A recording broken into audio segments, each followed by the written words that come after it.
ഇന്നത്തെ നമ്മളെ topic Brazilian super താരമായിട്ടുള്ള Neymar ജൂനിയറുമായിട്ട് ബന്ധപ്പെട്ടിട്ടുള്ള കാര്യങ്ങളാണ് ഇന്ന് നമ്മൾ ഡിസ്കസ് ചെയ്യാനായിട്ട് പോകുന്നത്. നമുക്ക് അതിലേക്ക് കിടക്കാം. Welcome back to SSP tech blog channel. Super താരം നെയ്മർ സാന്റോസിൽ തുടർന്നേക്കും. 6 മാസം നീണ്ട കരാർ പുതുക്കുന്നതിനുള്ള ചർച്ചയിലാണ് താരം എന്നാണ് ഇപ്പോൾ നമുക്ക് അറിയാൻ കഴിയുന്നത്.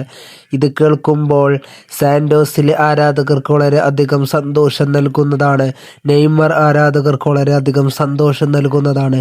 ഇതിനോട് നിങ്ങളുടെ മറുപടി താഴെ കമന്റായിട്ട് അറിയിക്കാം. ഇന്നത്തെ വീഡിയോയിലൂടെ ഞങ്ങൾ നിങ്ങളുടെ മുന്നിൽ വന്നിട്ടുണ്ടായിരുന്നത് സൂപ്പർ താരമായിട്ടുള്ള നെയ്മറുമായി ബന്ധപ്പെട്ടുള്ള കാര്യമാണ്. ഇന്നത്തെ വീഡിയോയിലൂടെ ഞങ്ങൾ ഡിസ്കസ് ചെയ്തിട്ടുണ്ടായിരുന്നത്, നിങ്ങളുടെ മുന്നിലേക്ക് അത് എത്തിച്ചിട്ടുണ്ടായിരുന്നത് നമുക്ക് എല്ലാവർക്കും അറിയാം. തനിക്ക് ഡോക്ടർമാർ വരെ വിധി എഴുതി താൻ കളിക്കാൻ പോകരുത് എന്ന്.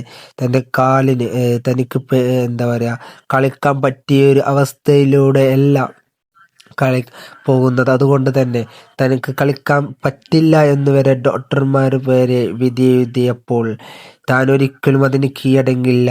താൻ പെയിൻ കില്ലർ സിറിഞ്ച് വെച്ച് സൂചി വെച്ച് അദ്ദേഹം സാന്റോസിന് വേണ്ടി ഇറങ്ങുകയും ആ കളിയിൽ അദ്ദേഹം ഇറങ്ങുകയും എന്നിട്ട് സാന്റോസിന് വിജയക്കുതിപ്പിലേക്ക് അദ്ദേഹം എത്തിക്കുകയും ചെയ്തിട്ടുണ്ടെങ്കിൽ അത് നെയ്മറാണ് എന്ന് വേണമെങ്കിൽ നമുക്ക് ഒറ്റ വാക്കിൽ പറയാം. അതുകൊണ്ട് തന്നെയാകണം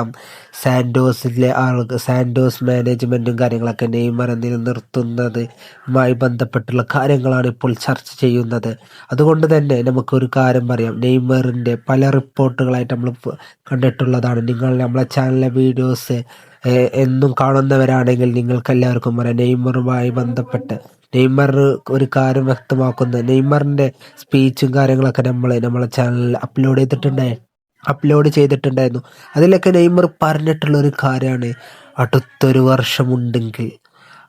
ഒരു വർഷം ഞാൻ വേൾഡ് കപ്പ് തൂക്കും, ഞാൻ വേൾഡ് കപ്പ് ഫൈനൽ വരും, ഞാൻ വേൾഡ് കപ്പ് ഫൈനലിൽ ഒരു ഗോൾ നേടും എന്നൊക്കെ അദ്ദേഹം ഉറപ്പിച്ച് പറയുന്നുണ്ടെങ്കിൽ ഒരു കാര്യം ഉറപ്പാണ്, അദ്ദേഹം തുനിഞ്ഞിറങ്ങിയാൽ ബാക്കി നാം പറയേണ്ട ആവശ്യമില്ലല്ലോ. അപ്പോൾ ഇത്രയേ ഉണ്ടായിരുന്നുള്ളൂ ഇന്നത്തെ വീഡിയോയിലൂടെ. നിങ്ങൾക്ക് എന്താണ് പറയാനുള്ളത് എന്നും കൂടി, ഇതൊക്കെ കേട്ടിട്ട് നിങ്ങൾക്ക് എന്താണ് പറയാനുള്ളത് എന്നുള്ളതും കൂടി താഴെ കമൻ്റായിട്ട് അറിയിക്കുക. ഇതുപോലത്തെ ഫുട്ബോൾ റിലേറ്റഡ് വീഡിയോസിനായി ചാനൽ സബ്സ്ക്രൈബ് ചെയ്ത് സപ്പോർട്ട് ചെയ്യുക. Okay, by.